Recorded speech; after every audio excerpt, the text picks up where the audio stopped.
Hello and Assalamualaikum. Uh, we are from Group 9. We will explain about Chapter 9, Electronic Components. And this is our group teammate. First is me, Muhammad Farmirin bin Jasmani, emergency number 277-559. Second is Cham Tiyang, 278-361. Third is Lai Lok Yan, 277-999. Fourth is Hang Yong Wei, 278-147, and last one is Babatarani Parianayagam, 269-748. Today we will present about electronic components. Explain about integrated circuit, and then rectifiers, and lastly electric symbols. So I will pass to next presenter. Thank you. Hi doctor, my name is Aravian and my code number 277999. Today I would like to present the types and packaging of integrated circuits. The classification of different types of IC based on their chip size, which are SSI, MSI, LSI, VRSI, VRSI, WSI, and SoC. For example, SSI consists of only a few transistors and play a critical role in every aerospace project. MSI consists of some hundreds of transistors and achieve better economy and advantages compared to SSI. VRSI consists of transistors from hundreds to several billion in number. VRSI consists of transistors in excess of more than 1 million, and later WSI and SoC were developed. Typically, IC packaging is the last production stage of semiconductor device. During this stage, the semiconductor blocks get covered in a package that protects the IC from potentially damaging external elements and the corrosive effect of the edge. The package is essentially an encasement designed to protect the block and also to promote the electrical contacts that deliver signal to the circuit board of an electronic device. Next, there has a video explain more detail about the types of ICs. ICs can be grouped into categories depending on the nature of input signals. They are A. Linear or analog ICs and B. Digital ICs. In linear ICs, the input signals are analog signals which change smoothly and continuously over a range of values between a maximum and a minimum. In this case, the output is almost directly proportional to the input, that is, it varies linearly with the input. Operational amplifier is an example of linear IC. In digital ICs, the input signals are digital signals that have only two values. They contain circuits such as logic gates. Based on the number of logic gates present in it, digital ICs can be further classified as SSI, MSI, LSI, and VLSI. SSI, small-scale integration, has less than 10 logic gates per square millimeter. MSI, medium-scale integration chips, have less than 100 logic gates per square millimeter. LSI, large-scale integration chips, have 100 to 1000 logic gates per square millimeter. VLSI, very large-scale integration chips, have more than 1000 logic gates per square millimeter. So I will explain about other developments for the IC integrated. So other developments, first is in the 1980s, programmable integrated circuit were developed. This device contains circuits with logical function and connectivity can be programmed by the users rather than being fixed by the integrated circuit manufacturer. So the second one is the techniques perfect by the integrated circuit industry over the last 3 decades have been used to create microscopic machines known as MEMS. These devices are used in variety commercial and defense applications, including projectors, inkjet printers, and are used to deploy the airbag in car accidents. So next one is, in the past, radios could not be fabricated in the same low-cost processors as microprocessors. But since 1998, a large number of radio chips have been developed using CMOS processors. Examples include Intel DECT cordless phone or Atroz 802.11 card. And lastly, single chip can be programmed to implement different LSI type functions, such as logic gates, adder and registers. Current device named FPGAs, Fail Programmable Gate Arrays, can now implement tens of thousands of LSI circuits in parallel and operate up to 400 MHz. So that's all from me. We will continue for the next topic. Thank you. Hi everyone, my name is Heng Yong Wei and my battery number is 278147. Today I would like to talk about rectifier. Rectifier is an electrical device that is made of one or more than one diode that convert the alternating current AC into direct current DC.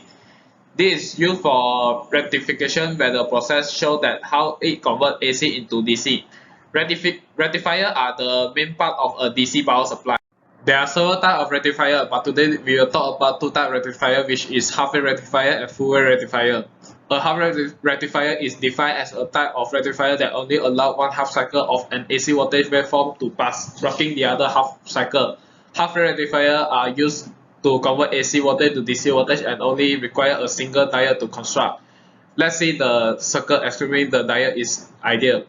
When the input side more than 0, the diode is followed biases and so switch on, therefore the output side is equal to input side. But when the input side is less than 0, the diode is reverse bias. When switch off and the output side is equal 0 voltage. You can look at the second figure. Next we will move to full wave rectifier. Now let us look at the full wave rectifier. A full wave rectifier is defined as a type of rectifier that converts both half of each cycle of an alternating wave AC signal into a pulsating DC signal. Full wave rectifiers are used to convert AC voltage to DC voltage, requiring multiple diodes to construct. Full wave rectifier is a process of converting an AC signal to a DC signal. The first figure is show the full wave rectifier design use two diodes and a circle tap AC supply, and the second figure is a waveform show. The center tapping implies the two source voltage V1 and V2 are half cycle out of a phase. We see that the diode D1 conduct when source V1 is positive and the D2 conduct when V2 is positive, giving the waveform is output side. Now we will look at the capacitor filter. It can see from the previous two waveform, output side is not very smooth. For many applications, it is decided to have a much smoother DC waveform, and so its filtering circuit is used. For the first figure, you can see it. The waveform produced by this filter half-wave rectifier is shown in second figure. It illustrates the ripple. Then the ripple is defined as the difference between the maximum and minimum voltage on the waveform. You can look at the third figure. Hence, the analysis is obtained for the capacitor connect across the half-wave and full-wave rectifier. And the purpose of the connecting capacitor is proven benefit because it can remove unnecessary ripple from the generate output. Thank you. My name is Jian Yang and my machine number is 278361. And now I will try to explain what is electronic symbol. An electric symbol is a pictogram used to represent various electrical and electronic devices or functions, such as wire, battery, resistor, and transistor. In a schematic diagram of an electrical or electronic circuit, these symbols are largely standardized internationally today, but may vary from country to country, or engineering discipline based on traditional convention. Next, electrical symbol and electronic circuit symbol also are used for drawing symmetric diagrams. There are some symbols represent electrical and electronic combination which we can look after the next slide. This is some of example of electronic symbol which I discovered, and we can see it from the table. For example, such as cell, battery, light bulb, motor, switch, fuse, emitter, voltmeter, resistors, and ground connection. Different functions have different distribution, such as cell, source of current electricity, motor convert electrical energy into mechanical energy, and emitter is measure current, and voltmeter is used for measure voltage, and the resistor is a device that impeded the flow of electron, and the ground connection is uses to connect the circuits to the earth. So here we can conclude that an electronic component is any basic discrete device or physical entity in an electronic system used to affect electrons or their associated fields.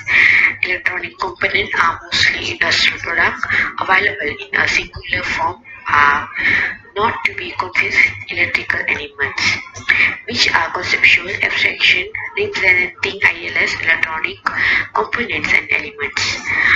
Other than that, electronic components are a vital component of the producing process of electronic items.